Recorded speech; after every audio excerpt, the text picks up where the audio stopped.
what a mass extinction actually is.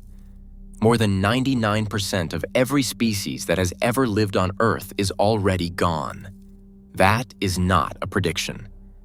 That is the current count. Life has been dying out since life began.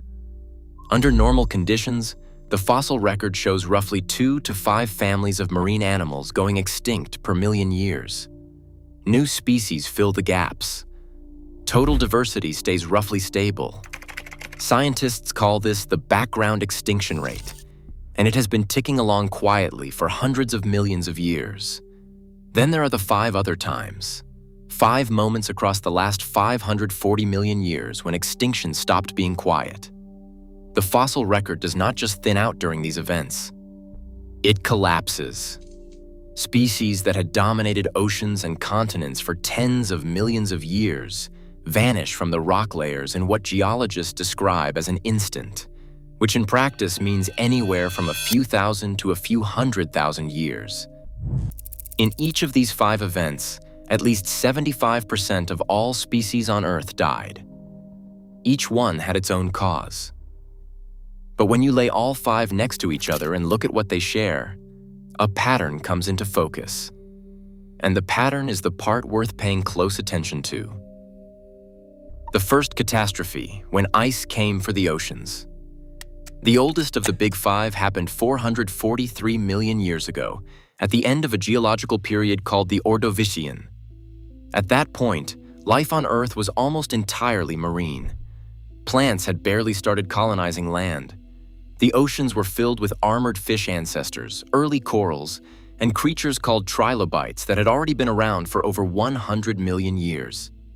The seas were biologically rich and growing more complex by the million-year mark. Then about 85% of all marine species were wiped out. The leading explanation centers on a climate swing driven by silicate weathering. Silicates are minerals stored in Earth's crust that absorb carbon dioxide. When they pulled large quantities of carbon dioxide out of the atmosphere, temperatures dropped. Ice sheets spread across a massive southern landmass that included what is now Africa. Sea levels fell as water locked into glaciers. The shallow continental shelves, the most productive marine habitats on the planet, shrank dramatically. Creatures that had spent millions of years evolving for warm, shallow water found their entire world shrinking beneath them. The cooling was only the first blow. When the glaciation peaked and then reversed, temperatures rose sharply again. Sea levels climbed. Ocean chemistry shifted. The species that had survived the cold now faced warming conditions they had no tools to handle. The result was 2 distinct pulses of extinction spaced roughly 1 million years apart, each killing a separate wave of species. Together, they eliminated 85% of everything alive at the time, making the end-Ordovician the second deadliest event in the Big 5 by total species loss. The reefs that had dominated Ordovician oceans were almost entirely gone. The survivors had to start over in a biologically impoverished ocean.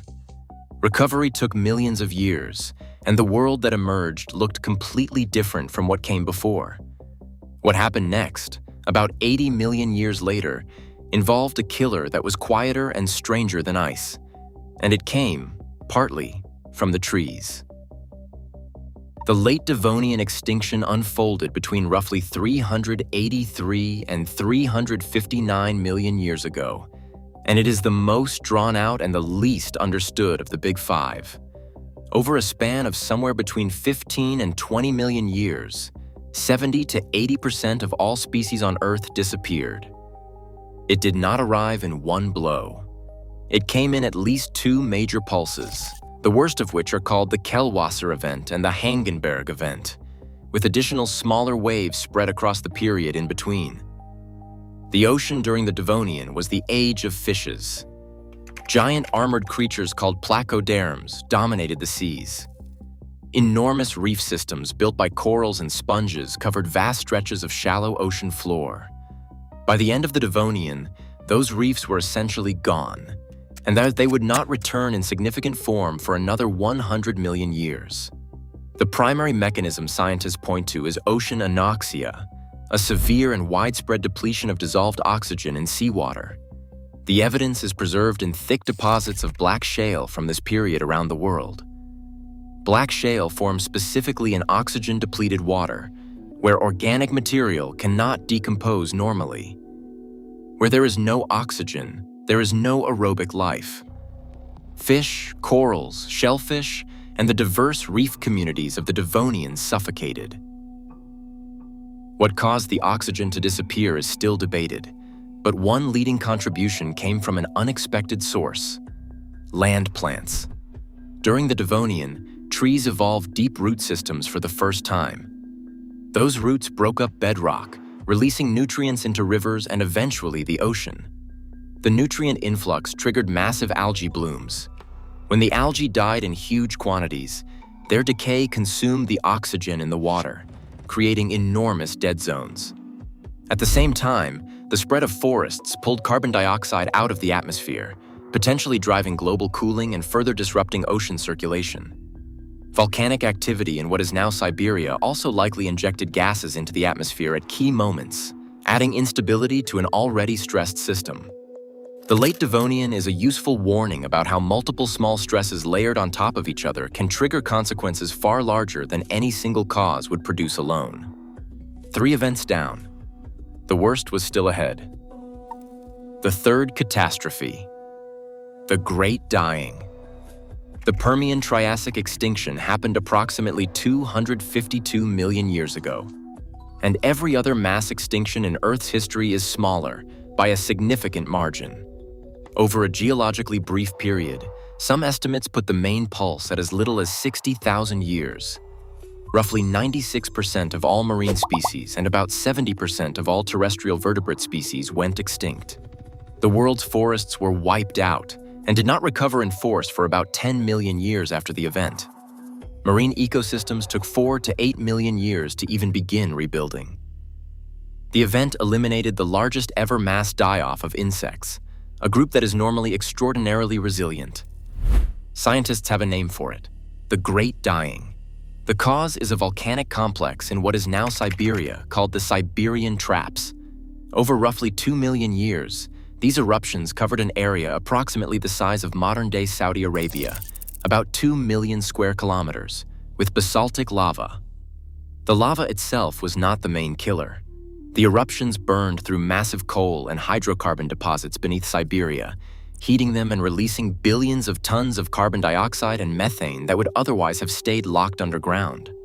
This pushed atmospheric carbon dioxide to levels estimated between 2,500 and 8,000 parts per million, compared to a pre-extinction level that may have been as low as 400 parts per million. The resulting global warming was extreme. Ocean surface temperatures at the equator reached an estimated 104 degrees Fahrenheit, about the maximum temperature of a standard hot tub.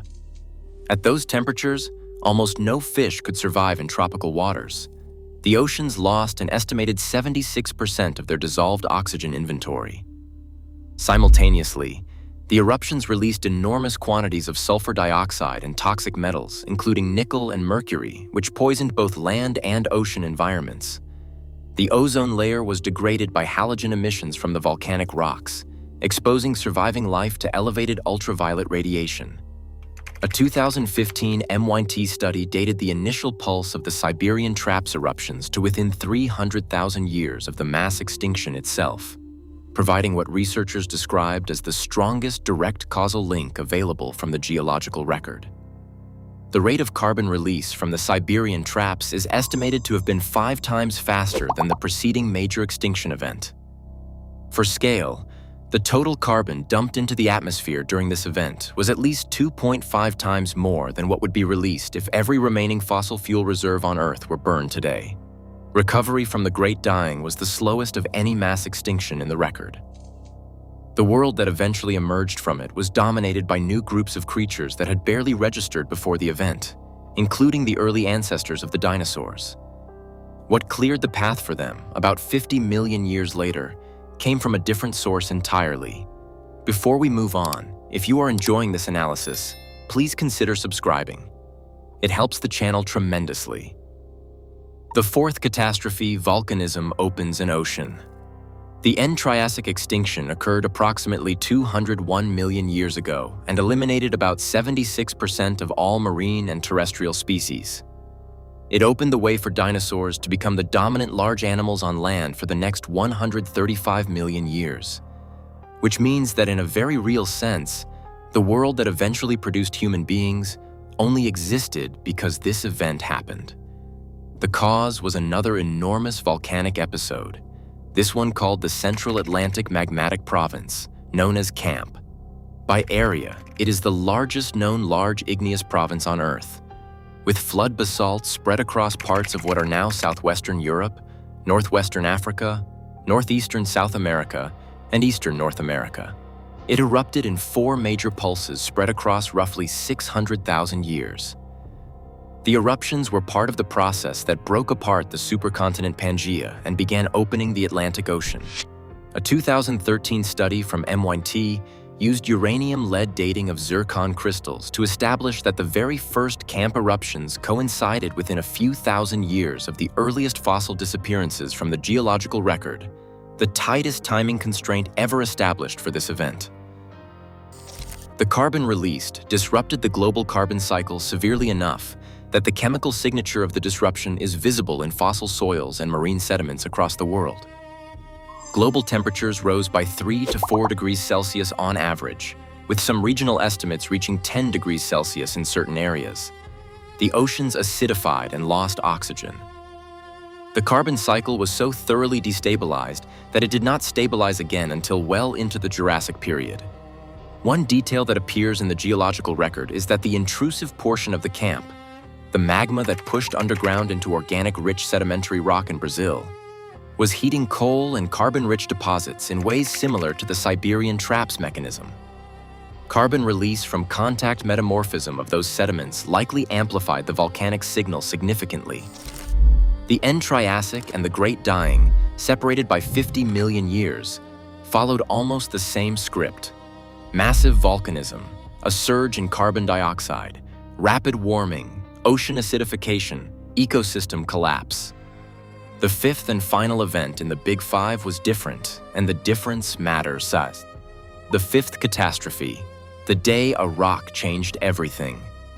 The Cretaceous Paleogene extinction happened 66 million years ago and killed approximately 76% of all species, including every dinosaur that was not a bird on Earth.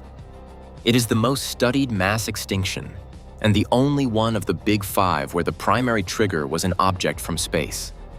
An asteroid estimated at 10 to 15 kilometers wide struck the Yucatan Peninsula of Mexico, traveling roughly 34,000 miles per hour.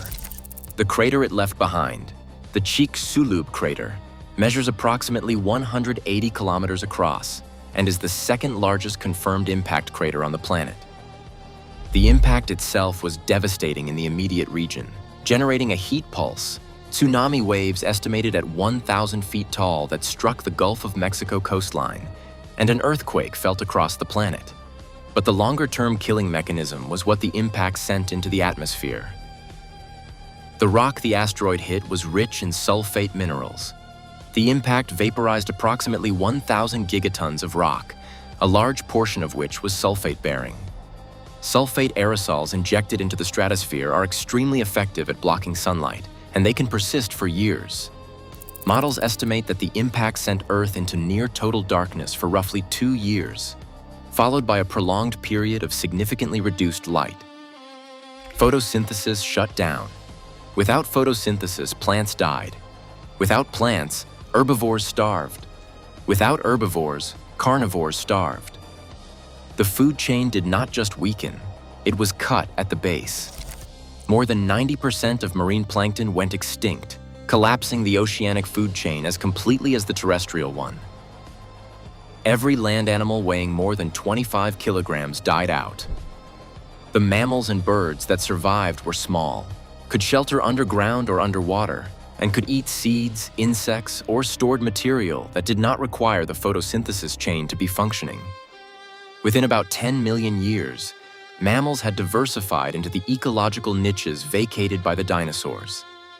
The line from that recovery leads directly to the primates and eventually to us. The pattern shared by 4 of the 5 events and the one exception to that pattern now sits side by side, and what they say together is the uncomfortable part.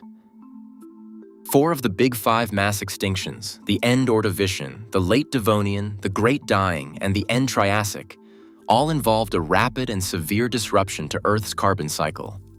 In the end-Ordovician, carbon burial triggered cooling. In the late Devonian, ocean chemistry was destabilized by nutrient loading and carbon dioxide drawdown. In the Great Dying and the end-Triassic, massive volcanic systems dumped carbon into the atmosphere at rates far beyond what normal planetary systems could absorb. In every case, the carbon cycle shifted faster than life could adapt. A 2019 study from MIT analyzed carbon cycle disruptions over the last 540 million years and found that the carbon cycle itself behaves like a threshold system. When carbon is added below a certain rate, the system self-corrects. Cross that threshold and the system spikes. Ocean acidification accelerates, oxygen levels drop, temperatures climb, and a cascade amplifies the original disturbance regardless of what caused it. The researcher found this pattern near 4 of the 5 great mass extinctions. A paper published in 2025 in Scientific Reports examined the climate mechanisms during all 5 extinctions and found that 4 of the 5 began with a sharp cooling phase followed by warming, and that all 5 ended in a warming phase. The trigger differed, whether ice sheets, volcanoes, or an asteroid, but the thermal signature at the end was consistent. Life tends to survive rapid cooling better than rapid warming. Sustained high heat is harder to escape. The oceans warm, lose oxygen, accumulate toxins, and stop supporting the base of the food chain. What the pattern across all 5 events shows is that the specific trigger matters less than the speed of the planetary response. The asteroid that ended the dinosaurs did something in seconds that volcanoes took thousands of years to accomplish, and the cascade it triggered passed through many of the same mechanisms. Carbon cycle disruption, ocean acidification, photosynthesis failure, food chain collapse, different input, same downstream consequences. Where we stand now, the current rate of species loss sits between 100 and 1,000 times the natural background extinction rate, according to estimates from peer-reviewed studies including a widely cited analysis from 2015 published in Science Advances. That study used the most conservative assumptions available and still found that vertebrate extinctions over the last century would, under normal background rates, have taken between 800 and 10,000 years to occur. A 2023 study in Biological Reviews found that of 70,000 monitored species, 48% are experiencing declining populations due to human pressure, while only 3% are growing. The debate among scientists is not about whether species loss is accelerating. The data are clear that it is. The debate is whether the current trajectory meets the formal definition of a mass extinction, which requires eventual loss of 75% of species. Some researchers argue the evidence does not yet support that label. Others argue it already qualifies.